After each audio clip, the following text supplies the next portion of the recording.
It looks like Dead or Alive and Ninja Gaiden are officially getting the hard R, and we're not talking movie ratings. I'm Awesmic, your content creator for Dead or Alive lore and trivia. From out of nowhere at G-Con in Korea, some noteworthy news from Team Ninja resurfaced again. Following up on their mandate of leaving none of their IPs behind, one particular panel stood out above the rest. Two screenshots, one of Ninja Gaiden Sigma 2 and the other of Dead or Alive 6, with an ominous footnote right above them, which translates to Reboot of Popular Series. Unfortunately, Fumihiko Yasuda left it at just that, and has no plans to speak further on the matter until both Wolong and Rise of the Ronin are released next year and 2024 respectively.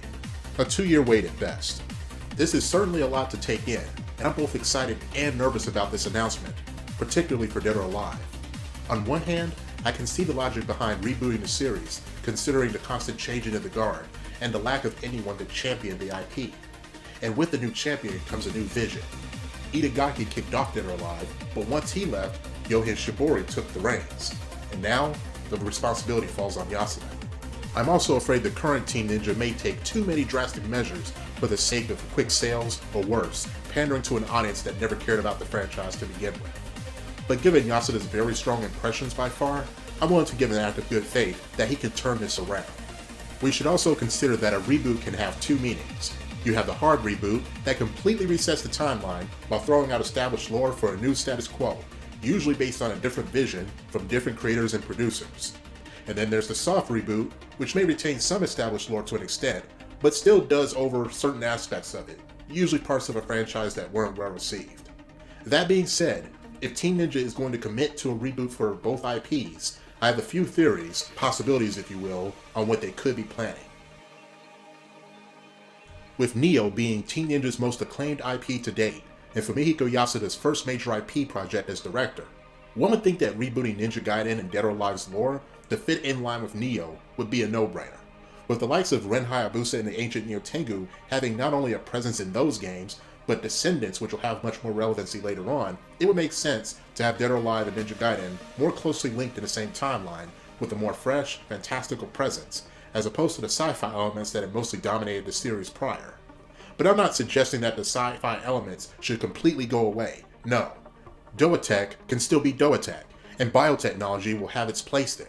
But having such advances actually challenged by supernatural beings, much like in Dead or Alive 2 when Bankatsubo arrived, would just make it more interesting. And seeing as Wolong is loosely based on the Three Kingdoms period with Chinese mythology, it wouldn't hurt to see some story elements from that future game tie back to characters like Gen Fu to make him even more interesting. Or even Jian Li and Lei Fang for that matter. This would at the very least give them more of a presence in the main storyline and not be completely overshadowed by the ninjas. But it has not yet been confirmed if it shares the same universe as Nioh, so I'm getting a little ahead of myself here. It's no secret at this point. Less than kind words have been spoken about Dead or Alive 6 during its time in the spotlight, and among its many problems, many feel things could have been done better narratively, from Diego's lack of a convincing motive for joining the Dead or Alive tournament, to Neo Tengu's underwhelming role in the story, to the Fiend Hunters, Rachel and Momiji, getting shafted with no story chapter of their own, despite being around a bit longer than Marie Rose and Honoka. Hell, even the guest characters Mai and Kula got their own story bit, even though their roles proved inconsequential at the end of the day.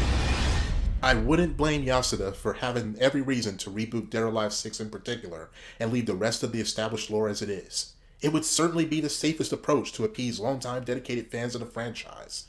Unfortunately, this seems unlikely if Ninja Gaiden, which also shares the same universe as DOA mind you, is getting a reboot as well. And Dead or Alive as a fighting game is falling on hard times with sales. Perhaps Yasuda believes that rebooting Dead or Alive 6 alone won't be enough. As much as I want to remain cautiously positive about this reboot announcement, there's always a shadow that casts from the light, and we should always prepare for the worst. In my opinion, this is the worst case scenario. Dead or Alive remains a fighting game series, but most, if not all previously established lore, is completely thrown out the window, and the female cast is set in a pocket universe established by Dead or Alive Extreme Venus Vacation, transforming it into an all-girls fighting game. And Zack.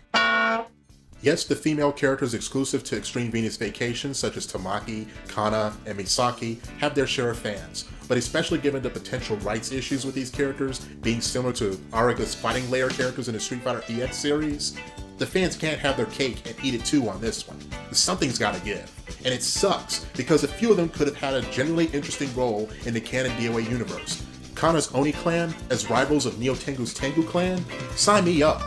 But even if Dead or Alive Extreme Venus Vacation is in fact selling gangbusters compared to Dead or Alive 6, it's no reason to throw away years of established female character lore on a whim to a pocket universe outside of Neo, Ninja Gaiden, and the rest. And I doubt even Yasuda would do something this crazy just for a quick buck. Maybe as an experimental non-canon pastime on mobile phones, but an official reboot? Hell no.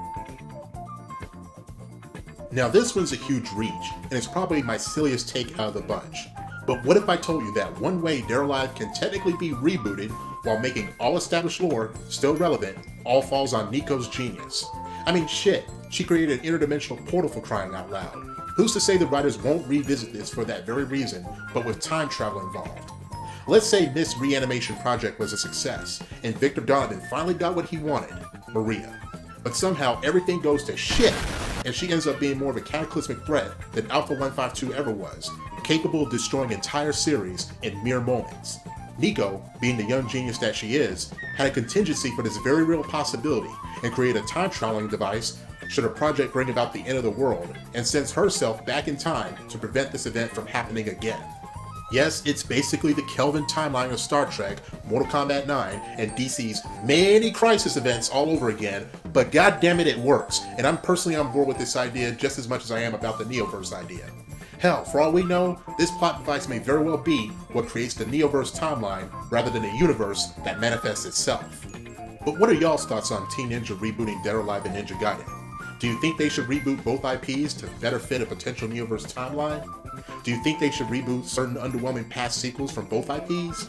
Do you think that both Dead or Alive and Ninja Gaiden are alphanumeric as they are and don't need a reboot?